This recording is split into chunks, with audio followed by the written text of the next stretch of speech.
என் பேர் தீப்ஷிகா. நான் send ஜோசப்ல 11th arts group படிக்கிறேன். நான் வந்துட்டு 10th வரைக்கும் வெளி டியூஷன்ல படித்தேன். அப்புறம் 11th டியூஷன் தேர்ந்தப்போ எனக்கு ஸ்ரீராம் டியூஷன் சென்டர்ல இருந்து சஜஷன் வந்துச்சு. எல்லாரும் என்ன சொன்னாங்கன்னா, ஸ்ரீராம் டியூஷன் சென்டர் ரொம்ப ஸ்ட்ரிக்டா இருக்கும், அவர் ரொம்ப ஸ்ட்ரிக்டா எடுப்பாரு அப்படின்னு சொன்னாங்க. ஆனா அந்த ஸ்ட்ரிக்ட்ன்ற வார்த்தைக்கு என்ன மீனிங்னா, அந்த கொடுக்குற டெய்லி ஒர்க்ஸை வந்துட்டு டெய்லியுமே முடிக்க சொல்றாரு. அதை தான் வெளியில இருக்கவங்க ஸ்ட்ரிக்டா எடுக்கிறாரு அப்படின்னு சொல்றாங்க. ஆனா எனக்கு இந்த டியூஷன் வந்து ரொம்ப சாட்டிஸ்பேக்ஷனா இருக்கு. இப்போ வந்துட்டு எனக்கு முன்னாடியே 3-4 வருஷமா படிக்கிற 2 பேர் இங்க இருக்காங்க. அவங்க கிட்ட ஃபீட்பேக் கேட்கலாம். ஜஸ்மிதா, நான் வந்துட்டு ரொம்ப இங்க கிட்டதான் இருந்து வரேன், நீங்க ரொம்ப தூரத்துல இருந்து வர, எப்படி இந்த டியூஷன் கண்டுபிடிச்சீங்க? ஃபர்ஸ்ட் உங்க செல்ஃப் இன்ட்ரோடியூஸ் பண்ணிட்டு அப்புறம் உங்களோட ஃபீட்பேக். என் பேர் ஜஸ்மிதா. நான் நீலிகோணம் காலேஜ்லேருந்து வரேன். அல்வினியா ஸ்கூலில் 10th படிச்சுட்டு இருக்கேன். நான் இங்கே வந்து சேர்ந்ததுக்கு எங்கள் அக்கா ரோஹிதா தான் காரணம். அக்கா 10th படிக்கும்போது நாங்கள் பேரண்டல் டீச்சிங் ஸ்டைலில் ஒரு டியூஷன் தேடிட்டு இருந்தோம். அப்போ தான் இங்கே இப்படி டியூஷன் இருக்கிறதா சொன்னாங்க. இப்போ வந்து பார்க்கும்போது அக்கா 1 year படித்து பார்த்தாங்க. அப்போது நல்லா சாட்டிஸ்ஃபையாக இருந்தாங்க. நான் 7th வந்து இங்கே ஜாயின் பண்ணிக்கிட்டேன். இப்போ நான் 10th படிச்சுட்டு இருக்கேன். இப்போ எனக்கு ஒரு கான்ஃபிடென்ட் இருக்குது, நல்லா மார்க்கு வந்துடும் 10th அப்படின்னு சொல்லி ஒரு கான்ஃபிடென்ட் இருக்குது. இப்போ அக்கா முடிச்சுட்டு போய் 5 years ஆச்சு. இப்போ இங்கே தான் அக்கௌண்ட்ஸ் டீச் பண்ணிட்டுருக்காங்க. கோஷிகா, நீயே ஜஸ்மிதா மாதிரி செல்ஃப் இன்ட்ரோடக்ஷன் கொடுத்துட்டு அப்புறம் உங்களோட ஃபீட்பேக். என் பேர் கோஷிகாஸ்ரீ. நான் வந்து ஒண்டிபதி கேர்ள்ஸ் ஸ்கூலில் 10th படிக்கிறேன். இப்போ எங்கள் அம்மா வந்து இங்கே 7th தான் வந்து சேர்த்து விட்டாங்க. நானும் அப்படி தான் வீட்டில் சொல்லிக் கொடுக்குற மாதிரி தான் டியூஷன் தேடிட்டு இருந்தோம். முதல்ல எங்கள் அம்மாவுக்கு இந்த டியூஷன் தெரியும். அப்போ வந்துட்டு சேர்த்தோட சூழ்நிலை இல்லை. 7th தான் எங்கள் அம்மா வந்து சேர்த்து விட்டாங்க. இப்போ வந்து நான் 10th படிச்சுட்டு இருக்கேன். 10th இப்போ வந்து எனக்கு நம்பிக்கை இருக்குது, 10th நல்ல மார்க் எடுத்துவானு. 7th வரும்போது எப்பவும் 3 சப்ஜெக்டில் ஃபெயில் ஆகிற மாதிரி தான் வந்தேன்.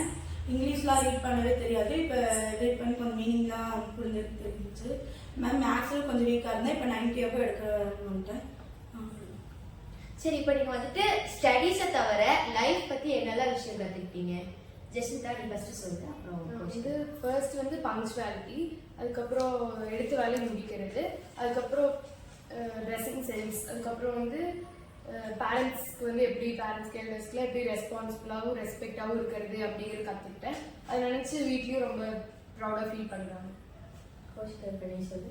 நானும் அதே மாதிரி தான் ஒன்றும் தெரியாத வந்தேன்.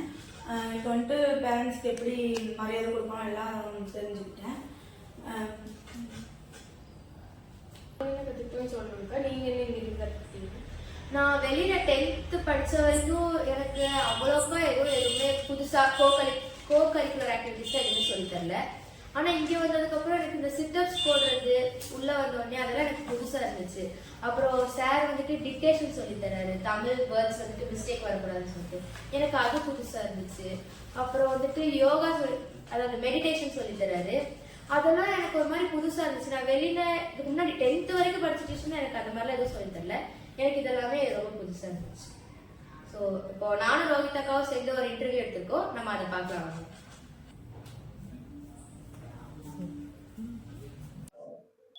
டியூஷன் பேர் என்னதுங்க சார்? அப்புறம் எப்போ டியூஷன் ஸ்டார்ட் பண்ணீங்க?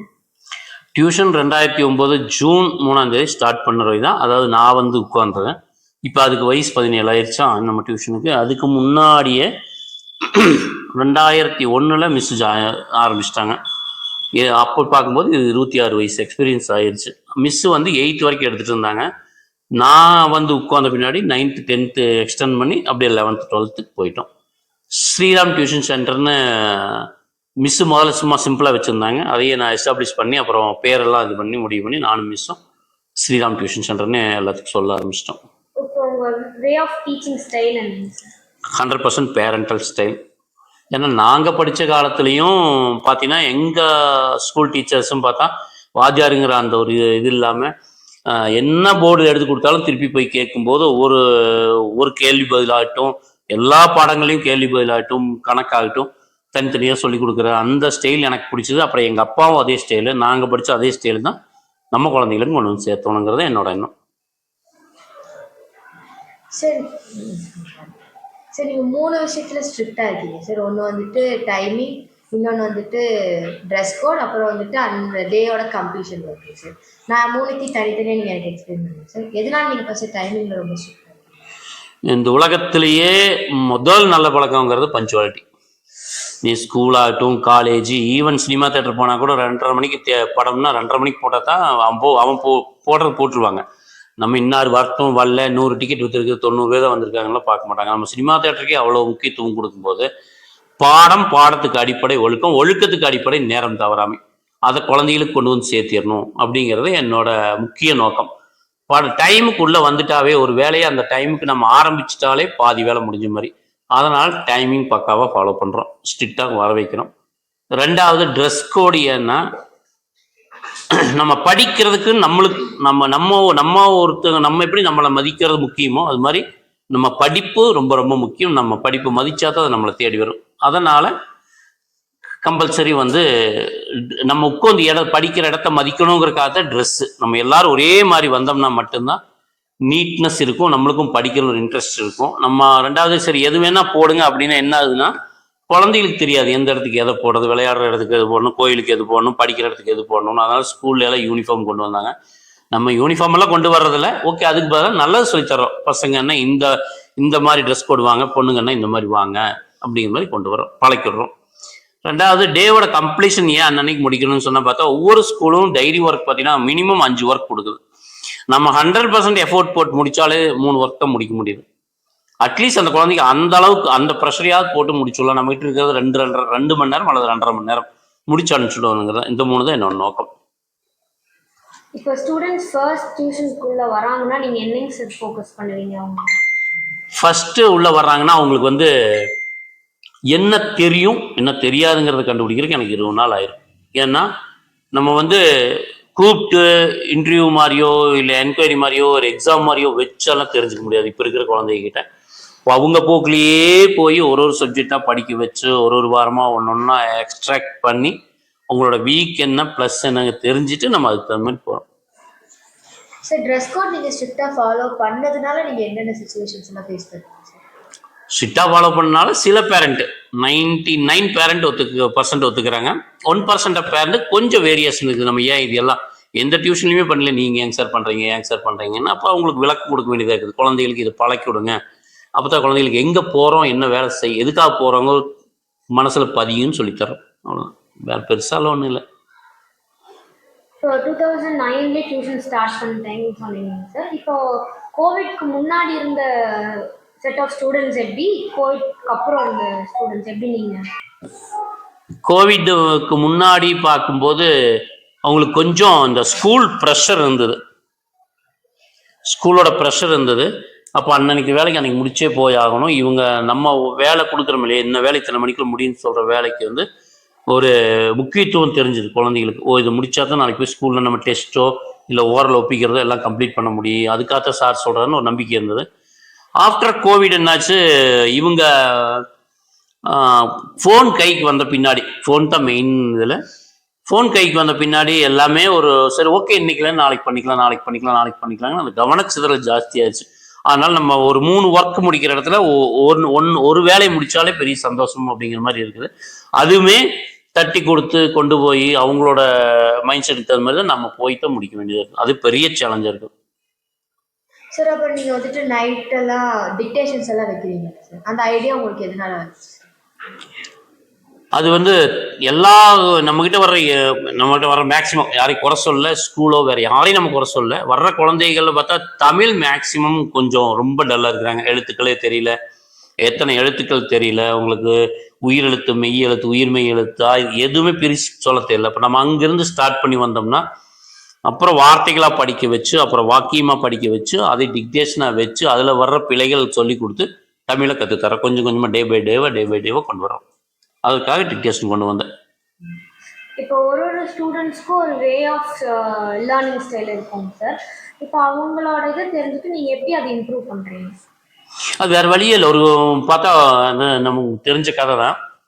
ஒரு காட்டில் சிங்கம், புலி, யானை, கரடி எல்லா விலங்கினமும் இருக்கும். எல்லாம் ஒரே மாதிரி அறிவோ இல்லை, எல்லாம் ஒரே மாதிரி திறமையோடு இருக்காது. கரடி மரமேறும், ஆனால் சிங்கம் ஏறாது. சிங்கம் காட்டுக்கு ராஜா ஏறாது. அது மாதிரி யானையை எவ்வளோ பெரிய கிளையும் ஈஸியாக ஒடிச்சிடும். அதுக்காக யானை பலசாலி, சிங்கம் பலசாலி இல்லைன்னு சொல்ல முடியாது. புலி எவ்வளோ வேகமாக ஓடுது உங்களுக்கு தெரியும், முயல் அதோட வேகமாக ஓடுதுன்னு தெரியும். அது மாதிரி நம்ம குழந்தைகளையும் எல்லாத்தையும் ஒரே தட்டில் வச்சு பார்க்காம அவங்ககிட்ட என்ன திறமை இருக்குது. ஒரு தமிழில் ஒரு பையன் ஒரு பொண்ணு நல்லா படிக்கும். சிலர் மேத்ஸில் பிஸி நல்லா பண்ணுவாங்க. சிலர் வந்து சயின்ஸ் சோசியல் இன்ட்ரெஸ்ட் காட்டுவாங்க. இப்போ அவங்களுக்கு என்னெல்லாம் இன்ட்ரெஸ்ட் இருக்குது, எங்கே வீக் ஆகுறாங்களோ அதில் எக்ஸ்ட்ரா கான்சன்ட்ரேஷன் பண்ணுறேன். அதுக்காக தான் நான் ஃபஸ்ட்டு 20 days எடுத்துக்கிறேன். எல்லா பேரண்ட்டுக்கிட்டையும் நான் அதான் சொல்கிறேன். ஃபஸ்ட்டு 1 month என்னோட டைம், ஏன்னா நான் அவனை படிக்கணும், அதுக்கப்புறம் தான் அவனுக்கு படிப்பு சொல்லித்தர முடியுங்கிறத நான் எடுத்துக்கிறேன். எல்லா சப்ஜெக்ட்டுக்குமே நீங்கள் நிறைய இம்பார்ட்டன்ஸ் கொடுக்குறீங்க சார். 10th 11th 12th மேக்ஸ்க்கு வந்துட்டு தனியாக நோட் போட்டு நீங்கள் ஸ்ட்ரிக்டாக ஃபாலோ பண்ணுறீங்க. நான் வேறு எந்த டியூஷன்லையுமே அப்படி பார்த்துக்கல. அது எதுலாம் சார்? இப்போ தியரி எடுத்துட்டா Tamil, English, science, social, physics, chemistry, computer science, biology எது வேணால் எடுத்துக்கலாம். இத்தனை குரூப்பில் வந்து பயாலஜி கொஞ்சம் டஃப், கொஞ்சம் எக்ஸ்ட்ரா எஃபோர்ட் போடணும். இதில் விட டஃப்னு பார்த்தா நமக்கு மேத்ஸ் தான். நம்மளுக்கு ஒரு நாள் போட்ட மேத்ஸ் அடுத்த நாள் அப்படியே நிற்குமான்னு அப்படியெல்லாம் அவ்வளோ நிற்காது. அதனால் நம்ம போடும்போதே தெளிவாக ஒரு எக்ஸசைஸ் எடுத்தால் அப்படியே 1 by 1 எக்ஸாம்பிள்லேருந்து போட ஆரம்பிச்சிட்டோம்னா நாளைக்கு என்னைக்கு வேணால் எப்போ வேணால் எடுத்து திருப்பி பார்க்கலாம், ஈஸியாக புரியும். ரெண்டாவது, அதுக்கு நாம் வந்து கான்சன்ட்ரேஷன் அதிகமாக பண்ணுறதுக்கோட காரணம், மற்ற தியரி எங்கே வேணால் உட்காந்து படிக்கலாம், டவுட் மட்டும்தான் வரும், யார்கிட்ட வேணால் எப்போ வேணால் கேட்டுக்கலாம். ஆனால் மேத்ஸ் தனியாக ஒருத்தர் போடவே முடியாது, யாரோ ஒரு கைடன்ஸ் வேணும். அப்போ நம்ம எதுக்காக உட்காந்து மேத்ஸ் போடும், இப்படி தான் போடணுங்கிற ப்ரொசீஜரோட போடுறோம். அதனால இம்பார்ட்டன்ஸ். இப்போ கோவிட்க்கு அப்புறம் இருக்க ஸ்டூடெண்ட்ஸோட ஃபோக்கஸ் மிஸ் ஆகுது ஸ்டடீஸ்லங்கிற மாதிரி சொன்னீங்க சார். இப்போ நீங்கள் அவங்கள ட்ரெயின் பண்ணும்போது உங்களுக்கு இருந்த மைண்ட் செட் என்ன, நீங்கள் எப்படி? இல்லை, ஆஃப்டர் கோவிட் ஒரு செட்டு வந்து உட்காந்து 22-23 அந்த செட்டு 10th எழுதும்போது ரொம்ப மெனக்கெட்டேன். 8 மாதம் கூடி உட்கார வச்சேன், கடைசி 4 மாதத்தை படிக்க வச்சேன். அவ்வளோ சேலஞ்சாக தான் இருந்தது. வேறு வழி இல்லை. நம்ம கோவப்பட முடியாது, எதிர்பார்க்க முடியாது, எதுவுமே பண்ண முடியாத சூழ்நிலை. பேரண்ட்டுக்கிட்டையும் எதுவும் சொல்ல முடியாது, பேரண்ட்டுக்கும் அது சிக்கலான சூழ்நிலை தான். பையனோ பொண்ணோ வீட்டுக்கு போனால் மொபைல் எடுத்துக்கிறாங்கங்கிறது ஒன்று, சொன்னபடி கேட்க மாட்டேன், சொன்னால் காதில் வாங்க மாட்டாங்கிறாங்க ஒன்று, நம்ம சொன்னாலும் காதில் அவங்க வாங்கிக்கிறது இல்லை. அதனால் நம்ம அவங்களோட எப்போல்லாம் சொன்னால் ஏற்றுக்குவாங்களோ அப்போ கூப்பிட்டு தனித்தனியாக பேசி அவங்கள படிக்க வச்சு அதை 8 மாதம் கூடி உட்கார வச்சு அந்த 22 செட்டு வந்தது. டிசம்பர் வரைக்குமே பெரிய சேலஞ்ச் இருந்தது. அது கடைசி 23 2023 ஜனவரி பிப்ரவரி மார்ச் 3 மாதத்தை உட்கார வச்சு படிக்க வச்சு ரிவிஷன் பண்ணி பசங்க 440 மார்க் எடுக்க வச்சு, அது எவரி சேலஞ்சு. அதுக்கப்புறம் செட்டெல்லாம் கூட ஓரளவுக்கு ஸ்கூலில் உட்காந்து பழகினா இங்கே வந்து உட்காந்துட்டாங்க. அது பிரச்சனை, அதுவும் பிரச்சனை தான். பட் நம்மளுக்கு அந்த வித்தியாசம் தெரியுது, பிஃபோர் கோவிட் ஆஃப்டர் கோவிட். எதனால சார் நீங்கள் மேக்ஸுக்கு ஸ்லேட் யூஸ் பண்ண ஆரம்பிச்சீங்க? எக்கனாமிக் தான், வேற என்ன. காசு நம்ம நோட்டில் போட்டு போட்டு போட்டு போட்டு அதுக்கு தப்பாக போட்டு அழிச்சு மறுபடி தப்பாக போட்டு அடுத்த பேஜ் போகிறதுக்கு எல்லாரும் வசதி படைச்சவங்களாம் இருக்க மாட்டாங்க. அதனால் ஒரு தடவை போட்டு கொடுத்து சொல்லி கொடுத்தோம்னா நோட்டில் நீ ஸ்லேட்டில் ப்ராக்டிஸ் பண்ணு, டெஸ்ட்டாக எழுதும் போது நோட்டில் எழுதிக்கிறோம், டெஸ்ட்டுக்கு தனி நோட் போட்டுறோம். இப்போ கோவிட்க்கு முன்னாடி இருந்த உங்களோட டீச்சிங் ஸ்டைலை நீங்கள் கோவிட்க்கு அப்புறம் நீங்கள் ஃபாலோ பண்ணுங்க தான். என்னென்னா கோவிட்டுக்கு முன்னாடி நம்ம சொன்ன கடன்னு வேலை நடக்கும். அட்லீஸ்ட் ஸ்கூல் ப்ரெஷர், நான் திருப்பி சொல்கிறேன், நம்ம ஒன்றுமே பண்ண முடியாது. ஸ்கூல் ப்ரெஷர், நாளைக்கு போனால் டெஸ்ட் எழுதணும், ஓரல் படிக்கணும், நாளைக்கு ஒப்பிக்கணுங்கிற அந்த பயம் இருந்தது. அதனால் கொஞ்சம் வேகம் இருந்தது. ஆஃப்டர் கோவிட் நம்ம அந்த வேகம் அதை பற்றிலாம் கவலை இல்லை, அவங்க என்ன படிக்கிறாங்களோ அதுதான் இருந்தது. ஆனால் அதை புரிய வச்சு 5 வேலை முடிக்க வேண்டிய இடத்துல 2 தான் முடிப்பாங்கன்னா நம்ம ஒரு எக்ஸ்ட்ரா ஒரு வேலை 3 வேலை டைரி ஒர்க்னா 3 டைரி ஒர்க்கு, அது மாதிரி ஒரு எக்ஸ்ட்ரா ஒரு வேலை ஆனால் கூட பரவாயில்லையே அப்படிங்கிற மாதிரி கொஞ்சம் தட்டி கொடுத்து வேலை வாங்க வேண்டியதாக இருக்குது. அப்புறம் நம்ம வந்து காலையில் இந்த டியூஷன் ஆரம்பிச்சு அடுத்த வருஷத்துலேருந்து 2010 இதே செட்டு நைட்டு 6 வர்றாங்களோ அவங்களையே ரொம்ப லேக்காக இருக்கிற ஸ்டூடெண்ட் எடுத்து காலையிலே வர வச்சு 5:30 to 7 எடுத்துகிட்டு இருந்தோம். அது இடையில ஒரு 2 வருஷம் வேண்டாம், சரி மார்னிங் வந்து ரொம்ப சிரமப்படுறாங்க குழந்தைங்க விட்டோம். ஆஃப்டர் கோவிட் திருப்பி இந்த 2 வருஷமா எடுக்கிறோம், மார்னிங் டியூஷன் எடுக்கிறோம். மார்னிங் 5:30 to 7 எடுத்து ஆக வேண்டிய சூழ்நிலை இருக்குது. எடுத்தால் மட்டும்தான் ரிவிஷன் முடிச்சு நான் போய் அண்ணன்கிட்ட டெஸ்ட் எழுதுறாங்க. வீக்லி ஆகட்டும் மந்த்லி ஆகட்டும் ரிவிஷன் பண்ணி தான் அனுப்பிச்சிடுறோம். நீங்கள் ஸ்டூடெண்ட்ஸ் எப்படி சார் போர்டு எக்ஸாமுக்கு ப்ரிப்பேர் பண்ணுறீங்க? ஃபஸ்ட்டு 10th எடுத்துக்கலாம், 10th மட்டும் சொல்கிறேன். 10th எடுத்துட்டிங்கன்னா நான் ஃபஸ்ட்டு அந்த 9th முடிச்சோன்னே லீவ்லேயே ஸ்டார்ட் பண்ணிடுறேன். ஸ்கூல் வைக்கிறாங்களோ வைக்கலையோ டெய்லி 2 hours 2.5 hours ஈவினிங் வந்து அது 10th போர்ஷன்ஸ் நானே பர்சனலாக எடுத்து கொடுத்து படிக்க வச்சிடுறேன். அதுக்கப்புறம் அப்படியே அதுக்கு கொஞ்சம் கவராகி வரும்போது கடைசியில் என்ன பண்ணுறேன்னா நவம்பர் டிசம்பர் வரும்போது கொஸ்டின் பேங்க் நான் தனியாக வெளியே ப்ரிப்பேர் சொல்லி வாங்கி அதை கொண்டு வந்து அதை ரிவிஷன் கொடுத்துட்றேன். இது வரைக்கும் படித்ததில் விட்டு போனதோ இல்லை படிக்காது வந்தாவோ இல்லை ரிப்பீட்டட் கொஸ்டினோ அந்த மாதிரி வர்றது மேத்ஸ் அந்த மாதிரி போடாத சம்மு, போட்டதுலேயே டெக்னிக்கான சம்மு, அவங்களா கொஸ்டின் பேங்க் எடுத்தவங்களே வந்து கிரியேட்டிவ் சம் சில இதில் போட்டிருப்பாங்க. அந்த சம்மெல்லாம் கொஞ்சம் போட வச்சு ரெடி பண்ணுறோம்.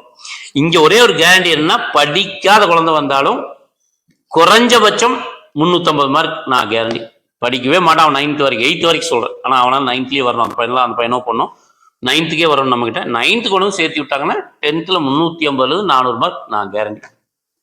அந்த கான்ஃபிடென்ட் இருக்குது. அது வரைக்கும் இது வரைக்கும் எடுக்க வச்சிருக்கிறேன். அந்த மாதிரி இப்போ ஒரு ஸ்டூடெண்ட் உள்ள வந்ததா அவங்களால என்ன முடியும் என்ன முடியாதுங்கிறது தெரிஞ்சுட்டு நீங்க சொல்லி தரீங்கன்னு சொன்னீங்க. அதுக்கு பேரண்ட்ஸ் சைடு எப்படி அவங்க சப்போர்ட் பண்றாங்க, இல்ல நீங்க என்ன? முழு முயற்சி நான் தான். பேரண்ட்ஸ் சப்போர்ட் எப்படின்னா, என்னோட இயல்பு என்னன்னா, நம்ம கிட்ட வந்துட்டு அந்த குழந்தைய திருப்பி கொண்டு பேரண்ட் கிட்ட இவன் செய்யலிங்க, செய்யறான், எந்திரிக்கிறான், நிற்கிறான், போறான், வர்றான்னு எந்த குழந்தையும் சொல்லக்கூடாது.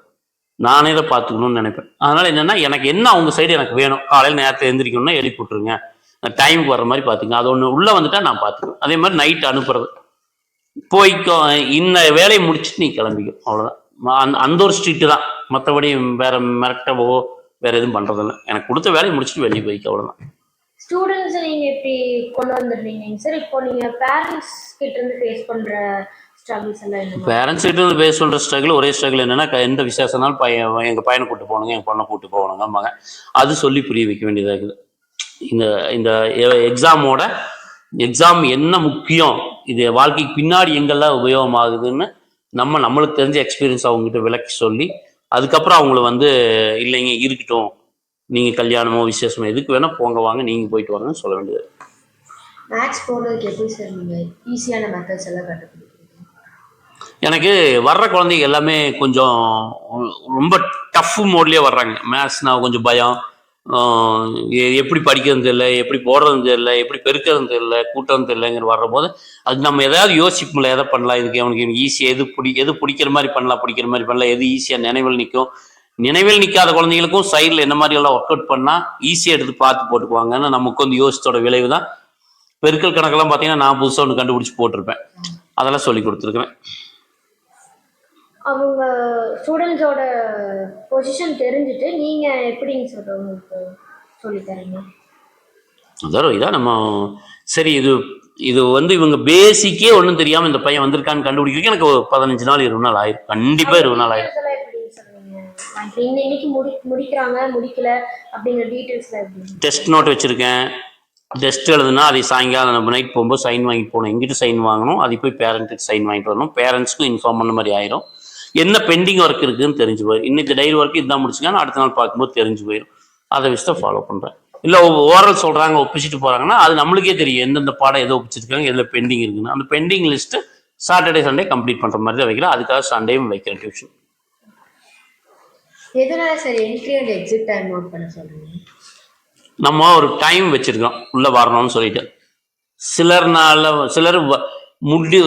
முடியும். இப்போ 5:30 வைக்கிறோம்னா 5:30க்கு முடியும். ஆனால் அவங்க வந்து அது ஒரு அட்வான்டேஜ் எடுத்துட்டு வேணும்னே ஒரு 5:45 6 மணின்னு வருவாங்க. அது வந்து அவங்களுக்கு தான் லாஸ். டெய்லியும் ஒரு 1/4 மணி நேரம் போட்டால் 30 நாளைக்கு எவ்வளோன்னு பாருங்க. அந்த லாஸ் 2 நாள் ஆயிரும். நம்மக்கிட்ட இருக்கிறது மேக்சிமம் 2.5 ஹவர்ஸ்லேருந்து 3 ஹவர்ஸ். 3 ஹவர்ஸ் 30 நாளைக்கு 1/4 மணி நேரம் போட்டால் எவ்வளோ வருதுன்னு பாருங்க. கிட்டத்தட்ட 7.5 மணி நேரம். 3 நாள் டியூஷன் போயிடும். கணக்குக்கு 3 நாள் டியூஷன் வராத மாதிரி ஆயிடும். இப்போ 3 நாள் டியூஷன் போயிடும். லாஸ் அவங்களுக்கு தான். ஆனால் ஒரு குழந்தைக்கு நான் 3 நாள், ஒரு நாள் டியூஷன் லீவ் விட்டா, ஏன் லீவ் விட்றதுனா ஒரு நாள் டியூஷன் லீவ் விட்டா எங்கே விட்டமோ அங்கேருந்து ஆரம்பிக்கிறதுக்கு 3 நாள் ஆகுது. ஏன்னா அடுத்த நாள் வேலைன்னு வந்துட்டே இருக்கும். நம்ம இந்த வேலையை முடிச்சுட்டு விட்டு போன வேலையும் ஸ்டார்ட் பண்ணி திருப்பி கொண்டு வரக்கு 3 நாள் ஆகுது. அதனால தான் டைமிங்கு ப்ளஸ் லீவ் இந்த 2 விஷயத்தையும் ஸ்ட்ரிக்டாக இருக்கிறதுக்கு காரணம். எக்ஸிட் டைம் எதுக்காக போடுறோம்னா, இங்கே ஒரு டைம் போட்டு பசங்க போயிட்டாங்களாம் போனால் கூப்பிட்டு சொல்லிக்கிறேன். அது ஒன்று இருக்குது. பக்கத்து வீடோ தூரத்து வீடோ வீட்டுக்கு போனால் எனக்கு கூப்பிட்டு சொல்லிடணும். அது எதுக்காக என்னோட திருப்திக்காக. பசங்க இங்கே 9 o'clock சைன் பண்ணால் ஓகே, அந்த பையன் வீட்டுக்கு போகிற 9:10 ஆகும்னா ஓகே, சொல்லிட்டாங்கன்னா ஓகே. போகல லேட் ஆகுதுன்னா என்ன காரணம். பேரண்ட்ஸுக்கும் பையன் வந்துட்டு உடனே கூப்பிட்டு சொல்கிறேன்னா அவங்களுக்கு ஒரு திருப்தி ஆயிரும். பையன் நேரம் இங்கே தான் வந்திருக்கான் அப்படிங்கிற. நம்மளுக்கும் வழியில எவ்வளவோ சங்கட சந்திச்சுட்டு போகிறாங்க பசங்க. ஓகே ரைட் போயிட்டாங்க அப்படின்னு திருப்திக்காக தான். இப்போ நிறைய ஸ்டூடெண்ட்ஸ் ஃபேஸ் பண்ணியிருக்கீங்க, நிறைய ஸ்டூடெண்ட்ஸ் டியூஷன் எடுத்திருக்கீங்க சார். இப்போ அவங்க கிட்ட இருந்து நீங்க கத்துக்கிட்டது விஷயம்? என்னோட இயல்பு வந்து இதாக யார்கிட்ட என்ன நல்லது இருந்தாலும் எடுத்துக்குவேன். பசங்க என்னையோட எக்ஸ்ட்ராவோ ஒரு ஏதாவது ஒன்று கற்று வச்சிருக்காங்க ஒன்று சொல்கிறாங்கன்னா எடுத்துக்குவேன். அது ஒன்று தான் கற்றுட்டது. ரெண்டாவது இன்னொன்று என்ன பார்த்தீங்கன்னா ஆட்டிடியூட், அதாவது எப்படி சொல்கிறது, 100% குழந்தைகள் எங்கிட்ட நன்றியோடு தான் இருக்கிறாங்க. எங்கிட்ட எனக்கு பார்த்தீங்கன்னா ஃபீட்பேக் நிறையா கொடுத்துட்டு போயிருக்காங்க. நான் இந்த 2011 பசங்க ஃபீட்பேக் கொடுத்துட்டு போனது எழுதி வச்சுருக்கேன். அது மேக்ஸிமம் பார்த்தீங்கன்னா நீங்கள் உங்களோட மோட்டிவேஷனில் நாங்கள் படித்து வந்துட்டேங்க சார் மேலே. நம்ம 300 350ங்கிறதே பெரிய மார்க்காக நினச்ச காலத்துல எல்லாம் கூட நாங்கள் 450 எடுக்கணும்னு சொன்னதே நீங்கள் சொன்ன மோட்டிவேஷன் தான் அப்படிங்கிறது சில பேரண்ட்ஸ் கூப்பிட்டு தேங்க்ஸாகவே சொல்லியிருக்காங்க. நம்ம வேண்டான்னு இருக்கிறோம், அதெல்லாம் சொல்லாதீங்கன்னு. பட்டு நன்றியுணர்வோடு இருக்கிறாங்க பசங்கிட்ட. அதை நான் ரொம்ப சந்தோஷப்படுறேன். பசங்கிட்ட என்னதான் இருந்தாலும் படிக்க வர்றாங்க, போனால் ஒன்றும் கேட்க போகிறதில்ல. பட் போன செட்டு வரைக்குமே நன்றியுணர்வோடு இருக்கிறாங்க. அப்புறம் எதனால அப்புறம் எப்பத்துல ஸ்டூடெண்ட்ஸ் நீங்க சிட்டப்ஸ் போடுறதுக்கு சொல்ல ஆரம்பிச்சீங்க சார்? சிட்டப்ஸ் முதல்ல இருந்தே போடுறோம். 2012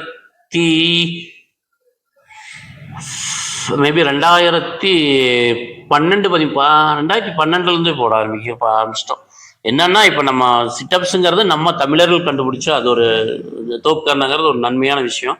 அது யாருக்குமே போய் சேரல, எங்கேயுமே பழக்கவில்லைங்கிறப்ப சரி நம்மகிட்டே அது குழந்தைங்க கற்றுக்கிட்டோம் அப்படின்ட்டு வெளி ஸ்கூல்லேருந்து வந்த மிஸ்ஸுகள்லாம் அதை பார்த்துட்டு அப்ரிஷியேட் பண்ணி போயிருக்காங்க. பரவாயில்லைங்க சார், நான் ஸ்கூல்லலாம் கூட பண்ணுறது இல்லைங்க, இங்கே பண்ணுறீங்க அப்படின்னு சொல்லிட்டு பாராட்டும் போயிருக்காங்க. நீங்கள் டியூஷன் ஸ்டார்ட் பண்ணப்ப இருந்த ஒரு இதுக்கும் இப்போ இருக்கிறதுக்கும் உங்களுக்குள்ள இருக்க டிஃப்ரென்ஸ் நீங்கள் எப்படின்னு சொல்லுவாங்க? நான் ரொம்ப மெச்சூராக ஃபீல் பண்ணுறேன். எனக்கு குழந்தைகளோட எப்படி சொல்கிறது, அந்த என்ன மனநிலைமை உள்ளே வர்றாங்க, என்ன நிலைமையில் படிக்கிறாங்க, அவங்களுக்கு எங்கே லேட் ஆகுது, என்ன பிரச்சனை இருக்கிறாங்க ஈஸியாக இப்போ ஐடென்டிஃபை பண்ண முடியுது. இப்போ அந்த டிஃப்ரென்ஸு நீ கேட்டிங்கன்னா, அப்போது நம்ம குழந்தைகளோட இன்ட்ராக்ட் அப்போ தான் ஃபஸ்ட்டு 2009 பண்ணுறோம்னா ஒரு 2012 13ங்கிறதுலேருந்தே நான் அந்த 2-3 வருஷத்தோட எக்ஸ்பீரியன்ஸே நான் ரொம்ப லேர்ன் பண்ணி இப்போ குழந்தைகளோட ஆட்டிடியூட் ஃபுல் அண்ட் ஃபுல் 100% எனக்கு தெரியுது உள்ளே வரும்போது. எதனால மார்க்ஸ்லாம் தனியாக ஒரு நோட் போட்டு என்டர் பண்ண சொல்லுங்க? எவால்யூஷன் தெரியாமல் போயிரும்ல. நம்ம கோட்டையில் என்ன வாங்கினா, அடுத்த மிட்டமில் என்ன வாங்குறான். இப்போ வெளியே நம்மக்கிட்ட திடீர்னு ஒரு கோட்டையாளி முடிச்சுட்டு ஒரு குழந்தை உள்ள வருது, அவன் ஒரு மிட்டம் எழுதுறான். நம்மளுக்கு அது என்னன்னே தெரியாது. இவன் எப்படி ஸ்கூலில் போய் நம்மக்கிட்ட எல்லாமே ஒப்பிப்பாங்க, எழுதுவாங்க, எல்லாம் பண்ணுவாங்க. அங்கே போய் அவுட்புட் கொடுக்க தெரியாது.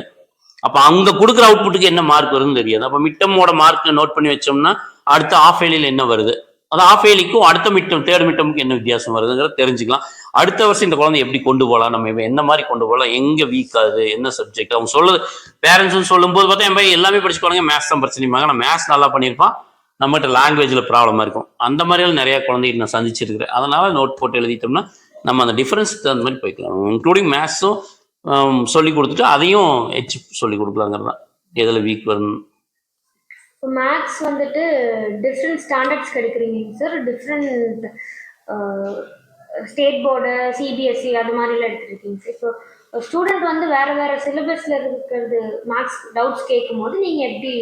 நம்ம ஒரு சம்முன்னா ஒரு ஜென்ரல் ஃபார்மேட் இருக்குது. தான் ஒரு சம்மு ப்ளஸ்ஸோ மைனஸோ அல்ஜீப்ரா ட்ரிக்னாமெட்ரி எது வேணா இருக்கட்டும், ஒரு ஜென்ரல் ஃபார்மேட் இருக்கும். நம்ம அந்த ஜென்ரல் ஃபார்மேட்டில் ஃபஸ்ட்டு சொல்லுவோம், இதுதான் பேசிக்னு சொல்லிடுவோம். இப்போ சிபிஎஸ்சி ஒரே சம்மு மெட்ரிக்கு சிபிஎஸ்சி ஐசிஎஸ்சி வருதுன்னா அவங்க ஸ்கூல் என்ன ஸ்டைலு, இப்போ ஒரு சிபிஎஸ்சினா 3 ஸ்கூல் இருந்தால் 3 ஸ்கூல் ஒரே மாதிரியில் எடுக்கிறதில்ல. அவங்க ஸ்கூல் என்ன ஸ்டைலில் எடுத்துருக்குறாங்க, என்ன வே ஆஃப் ப்ரெசென்ட்டு, அவன் என்ன புரிஞ்சுருக்குறாங்க பசங்க அப்படிங்கிறதெல்லாம் நோட்டு வாங்கி பார்த்துட்டு எந்த ஸ்டெப்பில் என்ன பிரச்சனை வருதுன்னு அப்படி தான் சொல்லித்தரணும். அது சொல்லித்தந்து என்ன ஆயிடுச்சுன்னா, நம்ம இந்த ஸ்கூலுக்கு இந்த மாதிரி அப்ரோச் பண்ணணும், இல்லை இதுவுமே புரியலைன்னா நோட்டு கொண்டு வா, கிளாஸில் கொண்டு வா. அப்போ அவங்க கிளாஸில் நடத்தாத சம் கேட்டால் அதுக்கு சிமிலராக நம்ம போட்டு தரோம். அவங்களுக்கு எந்த ஸ்டைலில் புரியுமோ அந்த ஸ்டைல். இப்போ நீங்களே இங்கே ஒர்க் அவுட் பண்ணி சம்ஸ் வச்சு நீங்கள் சொல்லி தரீங்க சார். நீங்கள் ஏன் சார் அவ்வளோ எஃபோர்ட் போடுறீங்க? நம்ம நம்பி வர்றாங்க, பேரண்ட்ஸ் என்ன நம்பி விடுறாங்க. பேரண்ட்ஸ் ஒரு 6 மணிக்கு அனுப்பிச்சிடுறாங்க, 9 மணிக்கு பையன் வீட்டுக்கு வரான்னா என்ன நம்பிட்டு இருப்பாங்க? பையன் போயிருப்பான், நம்ம வேலை செய்கிற வேலையை சார் செஞ்சுட்டு இருப்பாருன்னு நம்புவாங்க. அதனால் நான் ஒர்க் அவுட் பண்ணி ஈவன் +2 மேத்ஸ் எல்லாம் கூட கைடு இருக்கு, நான் தனியாக ஒர்க் அவுட் பண்ணி நோட் வச்சிருக்கேன், நான் இருக்கிற நோட்டில் வச்சு தான் சொல்லித்தரேன் பசங்களுக்கு. அது எல்லாத்துக்குமே தெரியும். நீங்கள் டியூஷன் ஸ்டார்ட் பண்ண டைமில் ஸ்டூடெண்ட்ஸ் உங்ககிட்ட இந்த வே ஆஃப் பிஹேவியரும் இப்போ இருக்கிற ஸ்டூடெண்ட்ஸோட வே ஆஃப் பிஹேவியர் ஒபீடியன்ஸ் தான், வேறு எந்த வித்தியாசமும் இல்லை. அது அவங்களோட தப்பும் இல்லை. அப்போ இப்போ நான் எங்கள் டீச்சர்ஸ் கிட்ட இருந்த ஒபீடியன்ஸும் அடுத்த செட் எதிர்பார்க்க முடியாது, அடுத்த செட் அப்படியே கம்மியாகிட்டு வர்றது தான். இப்போ குழந்தைகளுக்கு கொஞ்சம் அந்த ஃப்ரீனஸ் ஆயிருச்சு, எல்லாமே உலகமே தெரியுது. அதனால கொஞ்சம் நம்ம அதுக்கு தகுந்த மாதிரி போய்க்கிறது தான். அப்புறம் நீங்க கிராமர் வந்துட்டு போர்ட்ல எல்லாம் டீச் பண்ண சொல்லி தெரியும். அதுக்கு ரீசன் கிராமரும் அதே மாதிரி தான். செவன்த் எயித்துங்கெல்லாம் வந்து 10 வருஷத்துக்கு முன்னாடி பார்த்தா லெட்டர் ரைட்டிங் எல்லாம் கூட ஓனா எழுதுற சூழ்நிலை இருந்தது. அதுக்கப்புறம் அப்படியே கொஞ்சம் லோடு ஜாஸ்தியாகுது. அந்த குழந்தைகளுக்கு வந்து அந்த படிக்கிற ப்ரெஷர் ஜாஸ்தியாகும் போது இவங்களையும் குறை சொல்ல முடியல, நம்ம ஸ்கூல்லையும் எதிர்பார்க்க முடியல.